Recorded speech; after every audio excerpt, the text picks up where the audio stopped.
साथियों, पाकिस्तान की जो मूल सभ्यता है वो हिंदुत्व है। अगर दूसरे शब्दों में कहूँ तो पाकिस्तान, बांग्लादेश और अफ़गानिस्तान में रहने वाले अधिकांश मुस्लिमों की जो वंशज हैं वो हिंदू हैं, या यूँ कहें कि इन देशों में रहने वाले मुसलमानों के वंशज हिंदू थे। पाकिस्तान की महिला स्कॉलर फौजिया सईद ने कहा है कि पाकिस्तान और बांग्लादेश में रहने वाले लोग मूलतः हिंदू ही हैं, कुछ मामलों में वो बौद्ध हो सकते हैं। फौजिया का कहना है कि पाकिस्तान और बांग्लादेश के लोगों को यह तथ्य स्वीकार करने में वक्त लगेगा कि उनके पूर्वज हिंदू थे। पाकिस्तान के मुस्लिम मानते हैं कि वह उन अरब हमलावरों के वंशज हैं या उन तुर्क हमलावरों के वंशज हैं जो इस्लामिक धरती से इस उपमहाद्वीप पर हमला करने आए थे, लेकिन ये गलत है और यही उनकी समस्याओं का कारण भी। फौजिया ने कहा कि इस बात का भी झूठा प्रचार किया गया है कि पाकिस्तान के मुस्लिम अरब या तुर्की के हमलावरों के वंशज हैं। पाकिस्तान और भारत में आज जो मुस्लिम रह रहे हैं उन्हें सूफी संतों ने कभी कन्वर्ट किया था। कुछ तो ये भी दावा करते हैं कि मुस्लिम हमलावरों ने बहुसंख्या में इन्हें तलवार के बल पर जबरन मुसलमान बनाया।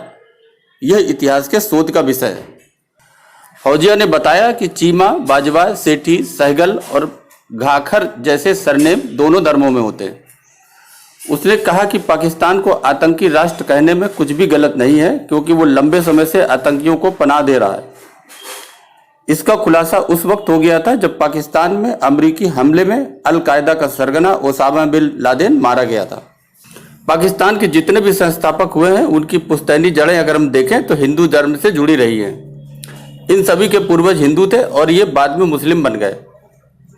पाकिस्तान के राष्ट्र कवि और सारे जहां से अच्छा के रचयिता अल्लामा मोहम्मद इकबाल के पिता शेख नूर मोहम्मद एक संपन्न दर्जी थे। उनके दादा सहज राम सप्रू इस्लाम स्वीकार करने के बाद सियालकोट में जाकर बस गए थे।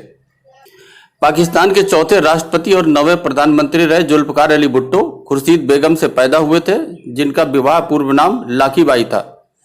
उनके पिता सर शाहनवाज भुट्टो गुलाम मुर्तबा भुट्टो के बेटे थे, जो कि एक राजपूत परिवार में पैदा हुए थे और जिन्होंने इस्लाम धर्म स्वीकार कर लिया था।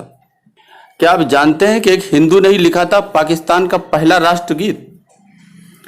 जहां तक जिन्ना की बात है तो जिन्ना के दादा पूंजा गोकुल दास मेघ जी एक हिंदू भाटिया राजपूत थे, जिनका काठियावाड़ की गोंडल रियासत के पानेली गांव से संबंध था। जिन्ना के पूर्वज हिंदू राजपूत थे जिन्होंने इस्लाम स्वीकार कर लिया था। पाकिस्तान के संस्थापक और पहले गवर्नर जनरल मोहम्मद अली जिन्ना मीठी बाई और जिन्ना भाई पूंजा की संतान थे, जो कि गुजरात से सिंध चले आए थे। जिन्ना के पिता का पूरा नाम झिनिया उर्फ पूंजा भाई प्रेमजी भाई ठक्कर था। 9 धर्मांतरित परिवारों की परंपरा का पूरी तरह अनुपालन करते हुए वो भी अपनी धार्मिक पहचान को छिपाना चाहते थे, इसलिए उन्होंने अपने ज्येष्ठ पुत्र का नाम मोहम्मद के बजाय मामद रखा। जिन्ना का पूरा नाम मामद भाई झिनिया भाई ठक्कर अथवा एमजे ठक्कर था। जब जिन्ना कराची के लॉरेंस रोड पर स्थित Christian missionary society high school में पढ़ा करते थे तो उन्हीं दिनों उनके भावी प्रतिद्वंदी एम.के. गांधी भी राजकोट स्थित एक क्रिश्चियन शिक्षण संस्थान एल्फ्रेड हाई स्कूल के विद्यार्थी थे। जनवरी 1893 में जब मोहम्मद इंग्लैंड गए तो उन्होंने नए नए नाम आजमा कर देखे। सर्वप्रथम तो उन्होंने मोहम्मद भाई झिनिया भाई ऑफ कराची के रूप में अपनी पहचान बनाने का प्रयास किया और फिर मोहम्मद जे ठक्कर प्रयोग करना शुरू कर दिया, जिसमें झिनिया की जगह जीना प्रयुक्त किया गया था। लेकिन अंततोगत्वा उन्होंने मोहम्मद अली जिन्ना या एम.ए. जिन्ना को स्थायी नाम के रूप में अपना सरनेम लिया।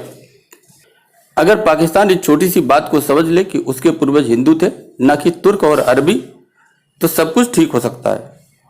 पाकिस्तान को अपने पूर्वजों की संस्कृति को अपनाना जायज़ है, जबकि वो अरबी और तुर्की बनने को आमादा है। यही उनकी समस्या की जड़ है। साथियों, अभी के लिए बस इतना ही। धन्यवाद।